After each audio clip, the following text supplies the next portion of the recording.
Em relação ao Edu Dracena, falava ontem aqui no programa, recebi informação de uma pessoa de dentro do Santos, que não era informação de que estava sabendo algo que estava acontecendo, era o sentimento da pessoa, Camargo, que vive lá dia a dia e falou o seguinte: olha, a impressão que eu tenho, e até porque o Edu Dracena, as pessoas gostam do Edu Dracena porque a imagem dele como jogador está muito forte ainda dentro do Santos. Sim. E ele era um líder, e aliás, até para fazer registro de como o Edu Dracena é boa pessoa, dos últimos, sei lá, praticamente a minha carreira toda, pelo que eu apurei lá, no período, os melhores capitães para funcionários do Santos Futebol Clube foram 2 até hoje. Ricardinho e Edu Dracena. Sempre pensavam muito nos funcionários do Santos. Porque é muito fácil o bicho para jogador, né? Então esses eram daqueles que estavam sempre muito preocupados com todo mundo, desde as funções mais básicas, né? Então, claro que ele é querido até por causa disso. Mas que o sentimento dessa pessoa é o seguinte: acho que não vai durar muito. E a gente vai percebendo o porquê. Porque eu concordo quando você falou que o Edu Dracena acabou, em outras palavras, cavando isso. Porque as suas tomadas de decisões acabaram não se mostrando boas. Né? A gente imaginava que não eram, e estão se comprovando. Então está começando a ficar difícil para ele pisar em qualquer terreno.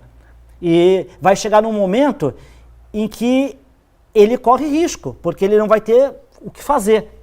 E a diretoria, ao se amarrar com ele e não ter expertise no assunto, pode perder muito também com isso, porque aí vai ter que trazer um outro. Olha, tomara que tudo dê certo. O torcedor tem que torcer para que as coisas se acertem bem, porque senão você pode perder o comando das coisas e o Santos pode ficar eu não quero ser pessimista, mas pode ficar um barco à deriva, não pode? Não estou dizendo que vai ficar. Cavaleiro do Apocalipse, né? Não é isso. Só que mais uma vez, o ponto principal, falta de planejamento. Sim, então, mas ele passa por isso, passa pela diretoria. Pra mim é do presidente, que é o primeiro cara. Não, mas é o Edu Dracena. Eu tô pensando numa estrutura. Qualquer coisa errada, independente de quem seja, quem está abaixo do presidente tem que se delegar a ele. Sim. Quem faz o planejamento do clube, independente se conhece ou não de futebol, é ele que responde.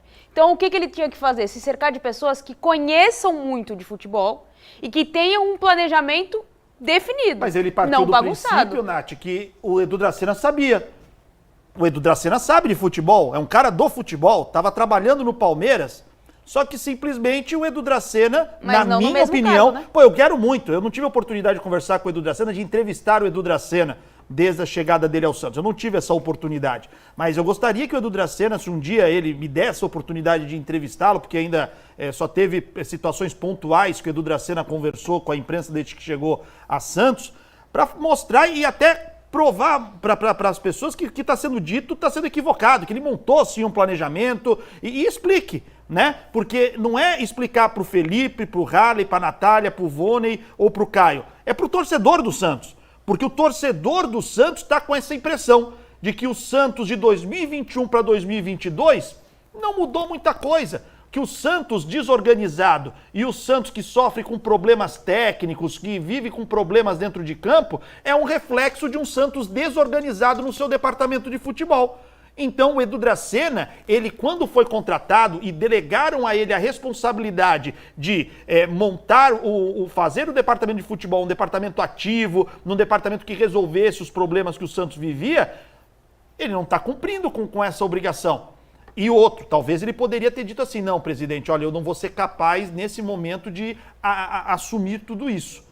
Eu vou precisar de mais uma pessoa, porque o Lipe é o cara do administrativo. Sim. Mas me parece, o Edu Dracena tinha que ser o cara do vestiário, como ele resolveu quando chegou. Mas o Santos precisaria de um cara de mercado. Ou seja, para poder buscar reforços. A função de gerência estava mais dentro do perfil do Edu. Sim. O gerente de futebol, que em algum momento poderia chegar a executivo. Eu acho que eu dei o exemplo aqui na segunda-feira, o Harley estava aqui, eu acho que eu usei o exemplo que o pessoal falou: mas aí é caro pra caramba, tem que vir um caminhão de dinheiro. Eu não tô dando só um exemplo. Um Alexandre Matos, por exemplo, ao lado de um Edu Dracena. Sim. Aí você tem um cara de mercado, um cara que vai prospectar o mercado, que conhece, que é uma raposa, entendeu? Sabe pra onde correr. E o Edu Dracena, que ainda seria assim protagonista.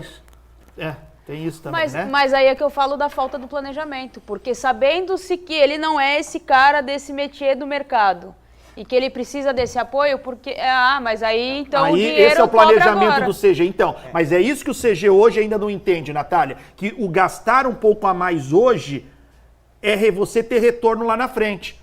Teve gente que não quis, dentro do CG, a renovação do João Paulo, porque entendia que ia onerar, que ia dar problema para a folha de pagamento. Então manda o João Paulo embora e traz um goleiro de Série D para ser o goleiro do Santos.